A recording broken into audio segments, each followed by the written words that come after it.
ఆకాశవాణి ప్రాంతీయ వార్తలు చదువుతున్నది పోపూరి మురళీకృష్ణ ప్రసాద్. ముఖ్యాంశాలు. ప్రధానమంత్రి నరేంద్ర మోదీ మన్ కీ బాత్ కార్యక్రమం ఈ ఉదయం 11 గంటలకు ప్రసారమవుతుంది. శ్రీకాకుళం నుంచి చిత్తూరు వరకు ప్రతి సాగునీటి ప్రాజెక్టును పూర్తి చేస్తామని ఆంధ్రప్రదేశ్ ముఖ్యమంత్రి నారా చంద్రబాబు నాయుడు తెలిపారు. తెలంగాణ స్థానిక సంస్థల ఎన్నికల్లో బీసీలకు 42% రిజర్వేషన్లు అమలు చేయాలని మంత్రివర్గం నిర్ణయించింది. అభివృద్ధి, సంక్షేమం ప్రభుత్వానికి 2 కళ్లు అని ఆంధ్రప్రదేశ్ రాష్ట్ర పేదరిక నిర్మూలన, ఎన్ఆర్ఐ వ్యవహారాల శాఖ మంత్రి కొండపల్లి శ్రీనివాస్ స్పష్టం చేశారు. కాళేశ్వరం ప్రాజెక్టుకు సంబంధించి పీసీ ఘోష్ కమిషన్ నివేదికపై ఈరోజు శాసనసభలో చర్చ జరుగుతుందని తెలంగాణ మంత్రి డి. శ్రీధర్బాబు పేర్కొన్నారు. వార్తల వివరాలు.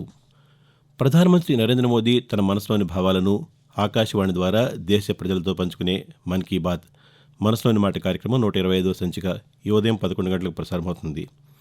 మన్ కీ బాత్ తెలుగు అనువాదం ప్రధాని ప్రసంగం అయిన వెంటనే ఒకసారి, రాత్రి 8 గంటలకు మరోసారి ఉభయ తెలుగు రాష్ట్రాల్లోని అన్ని ఆకాశవాణి కేంద్రాల ద్వారా ప్రసారమవుతుంది.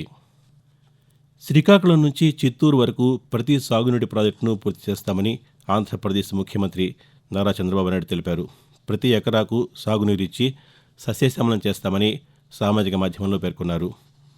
5 దశాబ్దాల తన రాజకీయ జీవితంలో కుప్పంలో కృష్ణా జలాలను పారించిన రోజు మరిచిపోలేందని అన్నారు. 1999లో హంద్రీనివా ప్రాజెక్టుకు తానే శంకుస్థాపన చేశానని, ఎన్నో అవాంతరాలను ఎదుర్కొని పట్టుదలతో దీన్ని పూర్తి చేసేందుకు సంకల్పం తీసుకున్నానని తెలిపారు. దీని ఫలితమే గత నెలలో మల్యాల నుంచి నీటిని విడుదల చేసి రాయలసీమకు నీరిచ్చినట్టు, నిన్న చిత్తూరు జిల్లా చిట్టచివరి భూములకు జలకళ తీర్చినట్టు పేర్కొన్నారు. తెలంగాణ స్థానిక సంస్థల ఎన్నికల్లో బీసీలకు 42% రిజర్వేషన్లు అమలు చేయాలని మంత్రివర్గం నిర్ణయించింది. ముఖ్యమంత్రి ఏ. రేవంత్ రెడ్డి అధ్యక్షతన హైదరాబాద్లోని శాసనసభ కమిటీ హాల్లో నిన్న మంత్రివర్గం సమావేశం జరిగింది. సమావేశ వివరాలను మంత్రులు పొన్నం ప్రభాకర్, పొంగులేటి శ్రీనివాసరెడ్డిలు పాతికేయులకు వివరించారు. జీవో ద్వారా బీసీలకు 42% రిజర్వేషన్లు కల్పించాలని, రిజర్వేషన్లపై సీలింగ్ 50% తొలగిస్తూ గతంలో రూపొందించిన ఆర్డినెన్స్ ముసాయిదా స్థానంలో ఈరోజు అసెంబ్లీలో బిల్లు ప్రవేశపెట్టాలని నిర్ణయించిందని చెప్పారు. గవర్నర్ కోటాలో ఎమ్మెల్సీలుగా కోదండరాం, అజారుద్దీన్ పేర్లు ఖరారు చేసినట్టు తెలిపారు.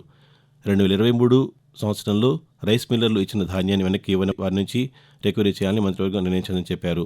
వాతావరణాన్ని ఖచ్చితంగా అంచనా వేసేందుకు అధునాతన పరికరాలు కొనుగోలు చేయాలని తీర్మానించినట్టు వివరించారు.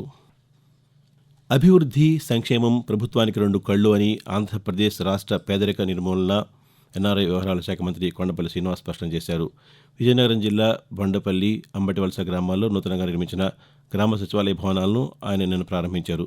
ఈ సందర్భంగా మంత్రి మాట్లాడుతూ సచివాలయ సిబ్బంది ప్రజలకు అందుబాటులో ఉంటూ అవసరమైన సేవలను అందించాలని సూచించారు.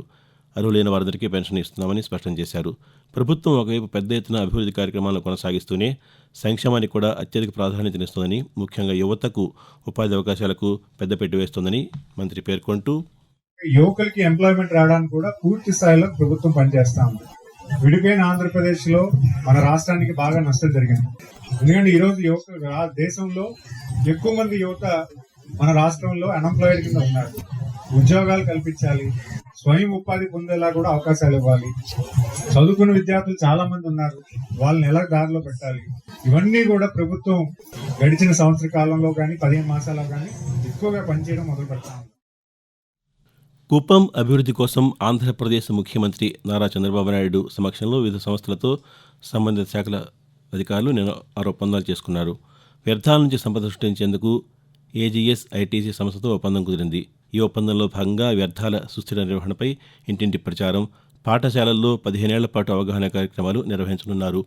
మహిళా సంఘాల ఉత్పత్తుల తయారీ, గ్రామీణ ప్రాంతాల్లో మార్కెటింగ్ సదుపాయం కల్పించేందుకు పట్టణ పేదరిక నిర్మూలన సంస్థ షీలీడ్స్ సంస్థతో ఒప్పందం కుదుర్చుకుంది.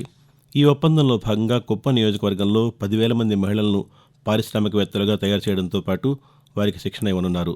కుప్పంలో మామిడి, జామ, టమోటా, గుజ్జు యూనిట్ల ఏర్పాటుకు వివిధ సంస్థలతో ఒప్పందం కుదిరిందని ఈ సందర్భంగా అధికారులు వెల్లడించారు. ఆకాశవాణి ప్రాంతీయ వార్తలు వింటున్నారు.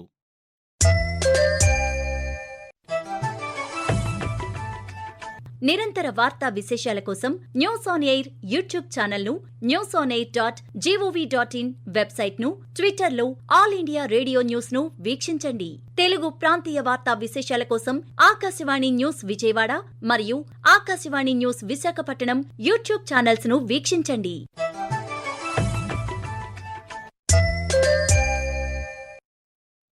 ఆంధ్రప్రదేశ్లోని గుంటూరు జిల్లా కొత్త గుంటూరు రైల్వే స్టేషన్ ఆధునికీకరణకు 5 కోట్ల రూపాయలు కేటాయించినట్టు కేంద్ర గ్రామీణాభివృద్ధి, కమ్యూనికేషన్స్ శాఖ సహాయ మంత్రి డాక్టర్ పెమ్మసాని చంద్రశేఖర్ తెలిపారు.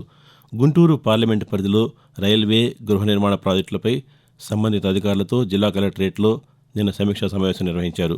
గుంటూరు పరిధిలో గృహ నిర్మాణ పథకంలో భాగంగా నిర్మించిన 13,000 గృహాల్లో కేవలం 300 మాత్రమే వినియోగంలో ఉన్నాయని, మిగిలిన వాటిని వినియోగించేందుకు సౌకర్యాల కల్పనకు చర్యలు తీసుకుంటున్నామని ఈ సందర్భంగా ఆయన పేర్కొంటూ, దాదాపుగా 5 కోట్ల రూపాయలు న్యూ గుంటూరు రైల్వే స్టేషన్కి మోడర్నైజేషన్, ఆ వర్కులు టెండర్లు అన్ని పిలిచి చేయాలంటే అదొక 3 months పడుతుంది. 13,000 ఇళ్లు కట్టి ఒక గోస్ట్ హౌసెస్ లాగా దాదాపుగా 2-3 సంవత్సరాల నుంచి ఇదే పనిలో ఉన్నాయి.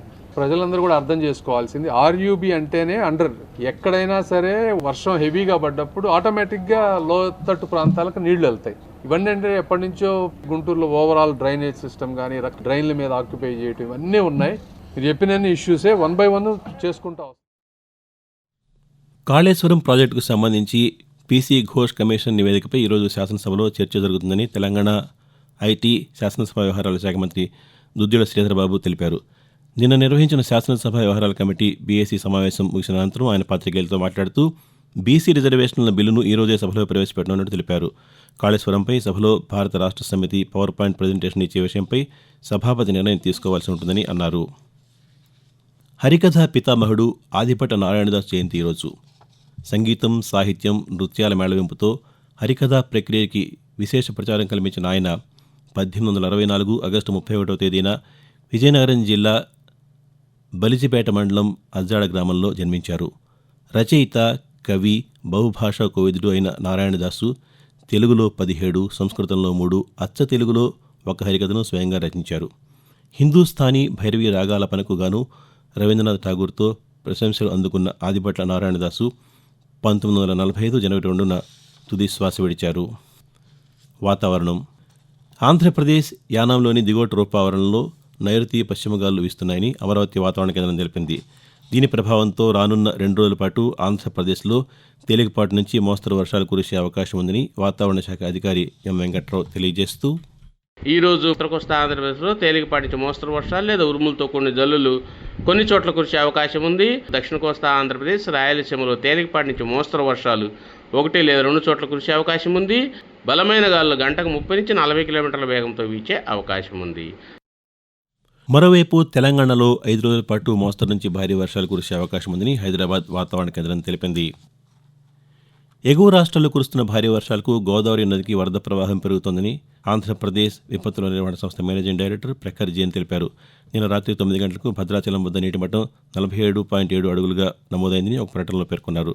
ధవళేశ్వరం వద్ద నిన్న రాత్రి 9 గంటలకు ఇన్ఫ్లో, అవుట్ఫ్లో 10,01,000 క్యూసెక్లు ఉందని, మొదటి ప్రమాద హెచ్చరిక కొనసాగుతుందని తెలిపారు.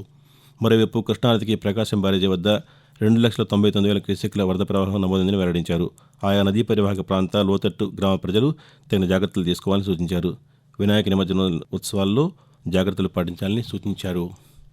ఆకాశవాణి ప్రాంతీయ వార్తలు ముగించే ముందు ముఖ్యాంశాలు మరోసారి. ప్రధానమంత్రి నరేంద్ర మోదీ మన్ కీ బాత్ కార్యక్రమం ఈ ఉదయం 11 గంటలకు ప్రసారమవుతుంది. శ్రీకాకుళం నుంచి చిత్తూరు వరకు ప్రతి సాగునీటి ప్రాజెక్టును పూర్తి చేస్తామని ఆంధ్రప్రదేశ్ ముఖ్యమంత్రి నారా చంద్రబాబు నాయుడు తెలిపారు. తెలంగాణ స్థానిక సంస్థల ఎన్నికల్లో బీసీలకు 42% రిజర్వేషన్లు అమలు చేయాలని మంత్రివర్గం నిర్ణయించింది. అభివృద్ధి, సంక్షేమం ప్రభుత్వానికి 2 కళ్ళు అని ఆంధ్రప్రదేశ్ రాష్ట్ర పేదరిక నిర్మూలన, ఎన్ఆర్ఐ వ్యవహారాల శాఖ మంత్రి కొండపల్లి శ్రీనివాస్ స్పష్టం చేశారు. కాళేశ్వరం ప్రాజెక్టుకు సంబంధించి పీసీ ఘోష్ కమిషన్ నివేదికపై ఈరోజు శాసనసభలో చర్చ జరుగుతుందని తెలంగాణ మంత్రి డి శ్రీధరబాబు పేర్కొన్నారు. ఆకాశవాణి ప్రాంతీయ వార్తలు ఇంతటితో సమాప్తం. తిరిగి 7 గంటల 5 నిమిషాలకు జాతీయ వార్తలు వింటారు.